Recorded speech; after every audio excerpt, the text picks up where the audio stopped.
जय हिंद। आज से हम एक नया वीडियो सीरीज चालू करने वाले हैं। उसका नाम है सूचना का अधिकार अधिनियम 2005। इस वीडियो सीरीज में हम बहुत ही ज़्यादा विस्तार से एक एक पॉइंट को हम देखेंगे कि सूचना का अधिकार अधिनियम में क्या है, कैसे है और किसने अनुच्छेद हैं। एक एक चीज़ को हम, एक एक वर्ड को हम इसमें समझने वाले हैं। तो पहले देखते हैं कि सूचना का अधिकार है क्या चीज़। सूचना का अधिकार है क्या चीज़। अब सबसे पहले आप ये जान लें कि कुछ साल पहले जैसे हम कुछ एग्ज़ाम फॉर्म भरते हैं, राशन कार्ड बनाते थे या कुछ भी काम कराते थे, उसको हमें समय सीमा पर कुछ भी जानकारी नहीं मिलती थी। कई साल हो गए एग्ज़ाम फॉर्म भरे, राशन कार्ड बनाने के लिए दे दिए, 5-6 महीने से अभी तक सरकारी कामों में लटका हुआ है, काम अभी तक हुआ नहीं है। इस तरह से बहुत सारी सूचनाएं जो हैं हमको समय पर नहीं मिल पाती थी और कोई भी अधिकारी के पास जाओ तो वो 10 प्रकार बातें सुना के हमको बाहर कर देता था। तो हमें सूचना तो आसानी से मिलती नहीं थी उस समय। और उसके बाद सूचना निकालने के लिए हमको एड़ी चोटी खींचना पड़ जाता था, चाहे वो राशन कार्ड के लिए हो या किसी आवेदन के लिए हो या एग्ज़ाम भरने के बाद कि उसका एग्ज़ाम डेट कब आएगा, कब इसकी रिज़ल्ट जारी होगी, कब क्या होगा, कब भर्ती होगा, क्या है। इस प्रकार से बहुत सारी समस्याओं का सामना करना पड़ता था। जन सामान्य को ये पता नहीं था कि यदि कोई सरकार के द्वारा योजना लागू किया जा रहा है तो उस योजना में हितग्राही कौन होगा, कैसे उस योजना को इंसान लाभ उठा सकता है, उस योजना की अभी तक क्या स्थिति है कि चल रहा है कि नहीं चल रहा है, चल रहा है तो कैसे चल रहा है। इन सब की जानकारी हमें पहले नहीं मिलती थी। लेकिन जब से सूचना का अधिकार अधिनियम 2005 आया है, तब से हम प्रत्येक ऐसी सूचना को प्राप्त कर सकते हैं जो लोकहित में हो, जिसके प्रकटन से कि भारत के नागरिक या भारत की छवि को किसी प्रकार की हानि नहीं होती। उस प्रकार की सभी सूचनाओं को हम प्राप्त कर सकते हैं उस सूचना के मूल रूप में। इसको बोलते हैं सूचना का अधिकार। सूचना का अधिकार के एक और आयाम है सूचना का अधिकार का एक और आयाम है कि प्रत्येक व्यक्ति को, प्रत्येक नागरिक को, भारत के प्रत्येक नागरिक को ये जानने का हक है कि प्रत्येक सरकारी कार्यालय या सरकार द्वारा वित्त पोषित प्राइवेट संस्था में किस प्रकार के कार्य होते हैं, क्या क्या वहाँ कार्य होते हैं। अब एग्ज़ाम के ही लेके मान लिया जाए, आपने एग्ज़ाम लिखा, मेंस का एग्ज़ाम लिख दिया, लेकिन आपको फेल कर दिया गया, लेकिन आपको ऐसा लगता है कि नहीं, मैं फेल नहीं हो सकता, मैंने क्वेश्चन अच्छा बनाया है, तो आप अपना क्वेश्चन पेपर संबंधित संस्था से, संबंधित आयोग से आप अपना प्रश्न पेपर की प्रति प्राप्त कर सकते हो। ये है सूचना का अधिकार। राशन कार्ड बनाने गए, आपने आवेदन तो दे दी पर अभी तक राशन कार्ड बनकर आया नहीं है, तो इसकी क्या स्थिति है, उसमें क्या खामी है, क्यों नहीं बन रहा है राशन कार्ड, तो आप इसकी भी एक एक की जानकारी आप ले सकते हो। सूचना का अधिकार में आप किसी भी जानकारी को जो राष्ट्र हित में हो, आप उसे प्राप्त कर सकते हो। इससे क्या होता है, एक पारदर्शिता बनती है। सरकार की कार्यों की एक पारदर्शिता बनती है सूचना का अधिकार। अभी हम इसको देखेंगे कि इसका उद्देश्य क्या है, क्या ज़रूरत था सूचना का अधिकार अधिनियम लाने की शासन को। इसको हम अभी समझते हैं। उद्देश्य बोलते हैं तो सरकारी कार्यों में पारदर्शिता लाने के लिए सूचना का अधिकार अधिनियम लाया गया है। सरकारी कार्यों में पारदर्शिता मतलब कोई व्यक्ति अब यदि आप आवेदन भरे तो उसमें कोई काट छाट नहीं कर सकता। उसमें सरकार की एक कर्तव्य हो जाती है, बाध्यता हो जाती है कि आपको एक एक चीज़ आपको दिखाया जाए। तो सरकारी कार्यों में पारदर्शिता होगी कि सरकारी काम हो रहा है कि नहीं हो रहा है तो कितने अच्छा से हो रहा है, कितना समय में हो रहा है, कितना टाइम लिमिट है, ये आप उसकी सरकारी कार्य की एक पारदर्शिता होती है सूचना के अधिकार अधिनियम से। उत्तरदायी सरकार, सूचना के अधिकार अधिनियम आने से आपकी सरकार एक उत्तरदायी सरकार हो गई है। उनको यह पता है कि अगर मैं काम कर रहा हूँ या काम नहीं भी कर रहा हूँ कैसा कर रहा हूँ, उन सब की जानकारी मुझे एक आम नागरिक को जो सूचना का अधिकार अधिनियम का अधिकार ले सकता है, सूचना का अधिकार अधिनियम से सूचना ले सकता है, उनके प्रति मेरी एक उत्तरदायी है कि मुझे अपने काम में पारदर्शिता लाना है, मुझे अपने काम के प्रति मुझे जो मैं काम किया हूँ वो मुझे लोगों को बताना है, ये उसकी उत्तरदायी है, उसकी उत्तरदायी है ये।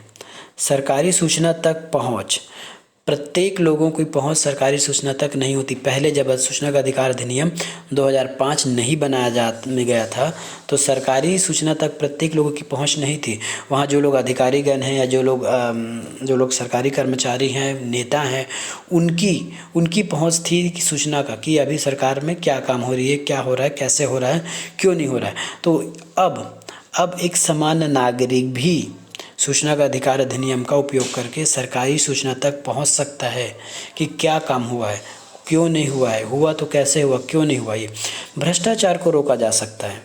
आप सूचना का अधिकार लगा के भ्रष्टाचार को रोक सकते हैं कि यदि आप मान लेते हैं आपका एग्ज़ाम है, आपने अच्छा रैंक लाकर आपने अच्छा क्वेश्चन बनाया लेकिन आपका सिलेक्शन नहीं हुआ, तो कहीं ना कहीं भ्रष्टाचार हुआ है कि आपके स्थान में किसी और को दे दिया गया है। तो आप अपना क्वेश्चन पेपर खुलवा सकते हैं, अपना आंसर शीट दे सकते हैं, आंसर शीट में कितने नंबर आपको मिला है, किस किस क्वेश्चन का आपने सही जवाब दिया है। और ये हुआ, आप किसी और का भी आंसर शीट खुलवा सकते हैं कि यदि कोई टॉप नंबर आया है, मान लेते हैं यदि कोई व्यक्ति 99% आया है और आपको डाउट है कि वो पाया ऐसा कैसे, तो आप उसका भी मार्कशीट खुलवा सकते हैं। ऐसा नहीं है कि सूचना का अधिकार आप तक के लिए सीमित हुआ है। जब सूचना का अधिकार के लिए आप आवेदन लगाते हैं तो ये आपको बताना बाध्य नहीं है, ये आपके लिए बाध्य नहीं है कि आप किस कारण उस व्यक्ति की या उस चीज़ की सूचना मांग रहे हैं, तो ऐसा नहीं है। तो आप जो 99% आए हैं उसका भी आप सूचना प्राप्त कर सकते हैं और अपना भी सूचना प्राप्त कर सकते हैं और दोनों में कंपेयर कर सकते हैं कि किस प्रकार भ्रष्टाचार को रोका जाए या भ्रष्टाचार को कम किया जाए। लोकहित में सूचना प्रदान करना, इस अधिनियम का एक और ख़ास बात है कि लोकहित में सूचना प्रदान करना। लोकहित में सूचना प्रदान करना मतलब कोई भी सरकारी कार्यालय लोकहित में सूचना प्रदान करता है। जैसे विदेश नीति, आपको विदेश नीति इतनी आसानी से आपको सूचना के माध्यम से प्राप्त नहीं हो सकती, क्योंकि ये एक गुप्त बात है। विदेशों की नीति कि हम कैसे करते हैं, कैसे काम करते हैं, यदि इस सूचना को प्रकटन कर दिया जाए लोगों के समक्ष, तो विदेशों की नीति में आपको हानि हो सकती है। इसलिए भारत की विदेश नीति को सूचना के रूप में प्रदर्शित करना लोकहित में नहीं है। संवेदनशील सूचना को गोपनीय बनाए रखना, जैसे रक्षा मंत्रालय है। अभी रक्षा मंत्रालय क्या काम कर रहा है, कैसे काम कर रहा है, क्या क्या नियम अपना रहा है, क्या क्या रूल्स अपना रहे हैं विदेशों से या पड़ोसी देशों से लड़ने के लिए, अपनी रक्षा के लिए, इस प्रकार की सूचना आप नहीं मांग सकते और इस प्रकार की सूचना कोई भी लोक प्राधिकरण आपको नहीं दे सकता। इसको बोलते हैं संवेदनशील सूचनाओं की गोपनीयता बनाए रखना। तो सूचना का अधिकार जहां हमको सरकारी कार्यों में पारदर्शिता लाने का अधिकार देता है, वहीं सूचना का अधिकार अधिनियम 2005 यह भी तय करता है कि संवेदनशील सूचना या फिर लोकहित में सूचना प्रदान करना, यदि कोई सूचना लोकहित में नहीं है तो वह सूचना के अधिकार अधिनियम से वो आपको प्राप्त नहीं हो सकता। इसको बैन किया गया है सूचना के अधिकार अधिनियम में ही।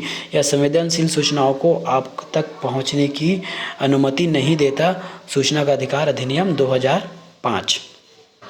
अब हम जरा ये देख लेते हैं कि सूचना का अधिकार अधिनियम लाया कब गया, कब उसको लोकसभा में लाया गया, कब क्या हुआ, ये सब हम थोड़ा ब्रीफ में देख लेते हैं। सूचना का अधिकार अधिनियम लोकसभा में 11 मई 2005 को पास हुआ और राज्यसभा में 12 मई 2005 को पास हो गया। पास मतलब पारित हो गया। उसके बाद 15 जून 2005 को राष्ट्रपति द्वारा हस्ताक्षरित किया गया। आपको पता है कोई भी बिल, कोई भी विधेयक जब राष्ट्रपति द्वारा हस्ताक्षरित कर दिया जाता है तो उसी दिन से यह प्रभावित हो जाता है। लेकिन सूचना के अधिकार अधिनियम के धारा 1 में कुछ बातें लिखी गई हैं। कुछ बातें ये लिखी गई हैं कि जब यह राष्ट्रपति द्वारा साइन होगा तो इसकी कुछ जो इम्पोर्टेंट धाराएं हैं जो आवश्यक रूप से लागू की जानी चाहिए वो तुरंत ही प्रभावशाली हो गई।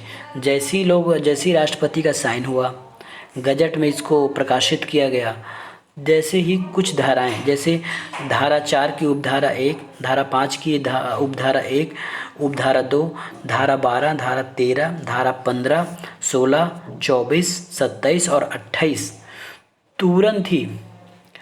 तुरंत ही मान्य हो गए, तुरंत ही प्रभावशाली हो गए। ये कुछ धाराएं हैं जो इम्पोर्टेंट थी, जिनका विशेष रूप से यह सूचना का अधिकार अधिनियम के लिए आवश्यक था, इसलिए इन धाराओं को तुरंत लागू कर दिया। उसके बाद उसमें लिखा गया है कि 120वें दिन बाद पूरे रूप से सूचना का अधिकार नियम इस तारीख से 120 दिन बाद अर्थात 12 अक्टूबर 2005 को संपूर्ण सूचना का अधिकार अधिनियम लागू हो गया था पूरे दिन। अब इसमें देखते हैं कि सूचना का अधिकार अधिनियम पूरे लागू तो हो गया, लेकिन कहाँ कहाँ लागू हुआ। हम पहले ये देख लेते हैं कि जम्मू कश्मीर में नहीं था, अब है। मतलब जब 2005 था उस समय आर्टिकल 370 लागू था, जो जम्मू कश्मीर को एक अलग रखता था। उनके लिए अलग रूल लगते थे। यदि भारत सरकार को कोई भी रूल जम्मू कश्मीर में लागू करना पड़ता था, वहाँ के असेंबली से पहले अनुमति लेनी पड़ती थी। उसके बाद ही वहाँ के राज्य में सूचना का अधिकार लागू किया जा सकता था। लेकिन अब ऐसा नहीं है, अब सूचना का अधिकार संपूर्ण भारत में लागू हो चुका है, क्योंकि 370 हट चुका है इसलिए। लेकिन जब सूचना का अधिकार अधिनियम 2005 12 अक्टूबर 2005 को पूरे देश में लागू हुआ था, तो उस समय जम्मू कश्मीर में लागू नहीं था, अब है। ये है। इसमें संक्षिप्त धारा में लिखा गया है कि इसका नाम क्या होगा, सूचना का अधिकार का नाम क्या होगा। तो इसका नाम है सूचना का अधिकार 2005। धारा 1 में यह सब बताई गई है। हम अभी धारा 1 की बात कर रहे हैं। इससे पहले देख लेते हैं कि इस अधिनियम में कितनी अध्याय हैं। इस अधिनियम में 6 अध्याय हैं, 31 धारा है और 2 अनुसूची है। ये क्वेश्चन में पूछा जाता है। 6 अध्याय हैं, 31 धारा है, 2 अनुसूची है। इसमें 2 डेट आपको देगा। अधिकतर यह डेट अधिक देता है कि कब लागू हुआ पूर्ण रूप से। तो 12 अक्टूबर 2005 को पूर्ण रूप से लागू हुआ, लेकिन राष्ट्रपति द्वारा हस्ताक्षर 15 जून 2005 को लागू हुआ था और साइन हुआ था। और उसी समय कुछ धाराएं जो इम्पोर्टेंट थी उनको लागू कर दिया गया था। इसको एक बार फिर से देख लीजिए। लोकसभा में आया यह 11 मई 2005 को, फिर राज्यसभा से पास हुआ, फिर राष्ट्रपति द्वारा 15 जून को हस्ताक्षरित हुआ और हस्ताक्षर करते समय कुछ धाराएं लागू हो गई। अब इसका नाम रखा गया सूचना का अधिकार अधिनियम 2005। पहले यह जम्मू कश्मीर में लागू नहीं था, अब लागू है। और इस अधिनियम में 6 अध्याय हैं, 31 धारा हैं, 2 अनुसूची हैं। 2 अनुसूची और कुछ धारा लागू हो गया था, बता दिया हूँ। उसके बाद 12 अक्टूबर 2005 को यह संपूर्ण भारत में लागू हो गया। संपूर्ण भारत में सूचना का अधिकार अधिनियम लागू हो गया।